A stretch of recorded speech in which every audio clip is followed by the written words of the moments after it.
ওরে শেখ হাসিনার জন্যে আছে মুক্তিযুদ্ধের চেতনা, তা না হলে ওসব কথা বলাই যেত না। আমার নেত্রী শেখ হাসিনা তুলনা যার না। টাকার পাহাড়ে বসে থাকা এক সময়ের ক্ষমতাধর মানুষের অহংকার আজ ধুলোয় মিশে গেছে। স্ক্রিনে আজ আপনারা যে তথ্যগুলো দেখতে যাচ্ছেন তা হয়তো আপনার বিশ্বাসের সীমা ছাড়িয়ে যাবে। ৩০০ টাকায় সার্ভিস দেওয়া সাবেক এমপি মমতাজ বেগমের রিমান্ডে বেরিয়ে এসেছে ভয়ঙ্কর সব অপকর্মের খতিয়ান। সাধারণ এক শিল্পী থেকে মানিকগঞ্জে কিভাবে তিনি গড়ে তুলেছিলেন দুর্নীতির এক বিশাল সিংহাসন, এমনকি ভারতে মমতাজের গোপন ভিডিও ফাঁসের ঘটনাও এখন টক অব দ্য কান্ট্রি। গ্রামগঞ্জের মঞ্চে অশ্লীল পালাগান গেয়ে বেড়ানো সেই মমতাজ বেগমই আজ বহু কোটি টাকার দুর্নীতি, অর্থ পাচার ও নানা অপরাধমূলক কর্মকাণ্ডের দায়ে আটক। এক সময়ের সেই রঙিন ও দাপুটে কণ্ঠ আজ কাঁপছে রিমান্ডের জিজ্ঞাসাবাদের টেবিলে। আমাদের আজকের বিশেষ অনুসন্ধানে তুলে ধরছি তার উত্থান, কুকীর্তি ও নাটকীয় পতনের আসল কাহিনী। কিন্তু প্রশ্ন হচ্ছে, এই রাজকীয় পতন কিভাবে শুরু হলো? চলুন ইতিহাসের একটু পেছনে ফেরা যাক। মমতাজ বেগমের ক্যারিয়ারের যাত্রা শুরু হয়েছিল একটি বাউল পালাগানের দলের মাধ্যমে, কিন্তু ধীরে ধীরে তিনি পরিচিতি পান অশ্লীল ও যৌন ইঙ্গিতপূর্ণ গান পরিবেশনের জন্য। বিভিন্ন ভিডিও ক্লিপ এবং এলাকার মানুষের ভাষ্যমতে তার পালাগানের অনুষ্ঠানগুলোতে উঠতি বয়সী তরুণীদের মাত্রাতিরিক্ত ভিড় থাকত। এই অশালীনতার কারণে প্রশাসন বহুবার নিষেধাজ্ঞা জারি করলেও রাজনৈতিক ছত্রছায়ায় তা বরাবরই অপ্রতিরোধ্য থেকে গেছে।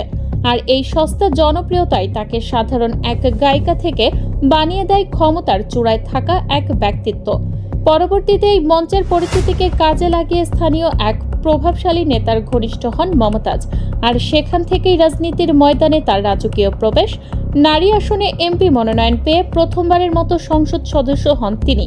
প্রাথমিকভাবে এলাকায় নারী উন্নয়ন, দুস্থদের সাহায্য এবং বিভিন্ন সাংস্কৃতিক কর্মকাণ্ডে অংশ নিলেও এই মুখোশের আড়ালে তিনি গড়ে তোলেন এক ভয়ঙ্কর দুর্নীতির জাল। আমাদের অনুসন্ধানে বেরিয়ে এসেছে এমন কিছু বিস্ফোরক তথ্য যা শুনলে যে কোনো সাধারণ মানুষের শরীর হিম হয়ে যাবে। অভিযোগ রয়েছে, এক সময় মমতাজ মাত্র ৩০০ টাকায় একাধিক পুরুষের সাথে সারা রাত সার্ভিস দিয়েছেন। তিনবার স্বামীর নাম পরিবর্তন এবং নান্টু ঘটকের মাধ্যমে ১৭ বার বিয়ের পিঁড়িতে বসা মমতাজই পরবর্তীতে জাতীয় সংসদে দাঁড়িয়ে মানুষকে ইসলাম ধর্ম শেখাতেন। তার এরকম হাস্যকর বক্তব্য শুনে সবাই হাসলেও ক্ষমতার জোরে তিনি কিন্তু ঠিকই নিজের আঁখের গুছিয়ে গেছেন। ক্ষমতার লোভ মানুষকে কতটা অন্ধ করতে পারে তার সবচেয়ে বড় উদাহরণ ছিল শেখ হাসিনার এই শাসনামল। ডাবল সেঞ্চুরি করে ফাইটটা যাওয়া শিল্পী মমতাজ হাসিনার আমলেই গান আর কোরআনের মনগড়া ব্যাখ্যা দিয়ে সমান তালে সংসদ মাতিয়ে রাখতেন। যিনি একসময় অশ্লীল গান আর কথাবার্তায় গ্রামের এক শ্রেণীর মানুষকে মনোরঞ্জন করতেন, আওয়ামী লীগের শাসন আমলে বরাবরই তিনি ছিলেন আলোচিত ও সমালোচিত। কখনো সংসদ অধিবেশনের সময় দলীয় প্রধানের মন জয় করতে গান গেয়ে, কখনো বিএনপির প্রতিষ্ঠা প্রয়াত প্রেসিডেন্ট জিয়াউর রহমানের শহীদ হওয়া নিয়ে নানা মনগড়া ব্যাখ্যা দিয়ে, আবার কখনো ফেরি করে বিদ্যুৎ বিতরণের আজব বক্তব্য দিয়ে তিনি সবসময় নিজেকে লাইমলাইটে রাখতেন। এছাড়া নিজ এলাকার দলীয় সভা সমাবেশে জেলা আওয়ামী লীগের বর্ষিয়ান নেতাদের কটাক্ষ করে মন্তব্য করায় তিনি সবসময় ছিলেন বিতর্কের শীর্ষে। লুটপাটের এই মহোৎসব কিন্তু শুধু মুখের কথায় সীমাবদ্ধ ছিল না, তদন্তে প্রমাণসহ উঠে এসেছে তার দুর্নীতির খতিয়ান। রকমারি প্রকল্প বরাদ্দের টাকা হাতিয়ে নেওয়াই ছিল তার প্রধান টার্গেট। শিক্ষা প্রকল্পে বিল্ডিং নির্মাণ, টয়লেট সংস্কার, স্বাস্থ্যসেবায় ঔষধ কেনা, সব জায়গায় মিথ্যা বিল, ভুয়া ঠিকাদার আর নিজের আত্মীয়দের নাম ব্যবহার করে কোটি কোটি টাকা আত্মসাৎ করেছেন তিনি। একটি টেন্ডার প্রক্রিয়ায় দেখা যায় ১ কোটি টাকার প্রকল্পের কাজই হয়নি, কিন্তু বিল তুলে নেওয়া হয়েছে ৯৮ লাখ টাকা। দুদকের তদন্তে উঠে এসেছে ঢাকার ধানমন্ডি ও উত্তরায় মমতাজের রয়েছে ৩টি বিলাসবহুল ফ্ল্যাট, যার কোনো বৈধ ট্যাক্স ডকুমেন্ট নেই। শুধু দেশে নয়, দুবাই ও মালয়েশিয়াতেও তার নামে রয়েছে বেনামি অ্যাপার্টমেন্ট। তার একটি বিদেশি অ্যাকাউন্টে গত ৫ বছরে লেনদেন হয়েছে ১৭ কোটি টাকা, অথচ আয়কর ফাইলে তার বাৎসরিক আয় দেখানো হয়েছে মাত্র ৭ লাখ টাকা। ভাবছেন দুর্নীতি শুধু টাকার মধ্যেই সীমাবদ্ধ ছিল? একদমই না। ক্ষমতার দাপটে তিনি সাধারণ মানুষের জীবনকে নরক বানিয়ে ছেড়েছিলেন। তার অপরাধ শুধু অর্থ আত্মসাতেই সীমাবদ্ধ ছিল না, নিজের দলের কর্মীদের উপর ক্ষমতা খাটিয়ে অপমান, নারী কর্মীদের হেনস্থা এবং যাদের কাছ থেকে টাকা আদায় করতে পারেননি তাদের বিরুদ্ধে মিথ্যা মামলা দেওয়া ছিল তার নিত্যদিনের কাজ। এমনকি স্থানীয় ২ সাংবাদিক তার দুর্নীতির খবর প্রকাশ করায় এক রাতে তাদেরকে থানায় তুলে এনে নির্মমভাবে মারধর করার অভিযোগও রয়েছে। এছাড়া চাকরি দেওয়ার নামে চলেছিল তার বিশাল ঘুষের বাণিজ্য। এক একটি পদের জন্য আদায় করা হতো লাখ লাখ টাকা। নিজের প্রতিষ্ঠিত এনজিওর মাধ্যমে তিনি বিদেশে টাকা পাচার করেছেন বলে জানায় দুদক। সম্প্রতি দুবাই ও লন্ডনে তার নামে বিলাসবহুল অ্যাপার্টমেন্টের গোপন কাগজপত্র উদ্ধার করা হয়েছে। দরিদ্র মানুষের চিকিৎসা নিয়েও কিভাবে ছিনিমিনি খেলা হয়েছে, এবার সেই নির্মম সত্যটা শুনুন। এছাড়াও অভিযোগ আছে 2019 সালে মমতাজ বেগম তার নির্বাচনী এলাকা মানিকগঞ্জে বিনামূল্যে স্বাস্থ্যসেবা প্রদান এবং ওষুধ বিতরণ কার্যক্রম শুরু করেন। পরে জানা যায় তার পক্ষ থেকে বিতরণকৃত ওষুধগুলো ছিল অত্যন্ত নিম্নমানের ও সরকারি অনুমোদনবিহীন।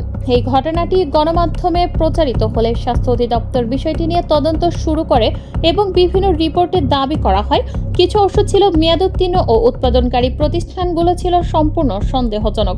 শুধু বাংলাদেশেই নয়, আন্তর্জাতিক আদালতেও তার নামে ঝুলছিল গ্রেফতারি পরোয়ানা। উইকিপিডিয়ার তথ্য অনুসারে মমতাজ বেগমের বিরুদ্ধে ভারতীয় আদালত থেকে মোট 4 বার গ্রেফতারি পরোয়ানা জারি করা হয়েছে। 2008 সালের ডিসেম্বরে তিনি পশ্চিমবঙ্গের মুর্শিদাবাদের একজন অনুষ্ঠান আয়োজকের সাথে একটি কনসার্টে গান গাওয়ার চুক্তি করেন এবং অগ্রিম 14 লক্ষ ভারতীয় রুপি গ্রহণ করেন। তবে পরবর্তীতে মমতাজ সে অনুষ্ঠানে উপস্থিত না হয় তার বিরুদ্ধে মুর্শিদাবাদের মুখ্য বিচার বিভাগীয় ম্যাজিস্ট্রেট আদালতে প্রতারণার মামলা দায়ের করা হয়। মামলাটি পরবর্তীতে কলকাতা হাইকোর্ট পর্যন্ত গড়ায়। মমতাজ বেগমের বিরুদ্ধে সর্বশেষ গ্রেপ্তারি পরোয়ানা জারি হয়েছিল 2023 খ্রিস্টাব্দের 9 আগস্ট। কিন্তু প্রতারণার এখানেই শেষ নয়। নিজেকে ডক্টরেট দাবি করা এই নেত্রীর ডিগ্রির আসল রহস্যটা জানলে আপনি হাসবেন না কাঁদবেন বুঝতে পারবেন না। সাবেক এমপি মমতাজের যে প্রতারণা সবকিছুকে ছাড়িয়ে গেছে তা হলো তার সম্মানসূচক ভুয়া ডক্টরেট ডিগ্রি।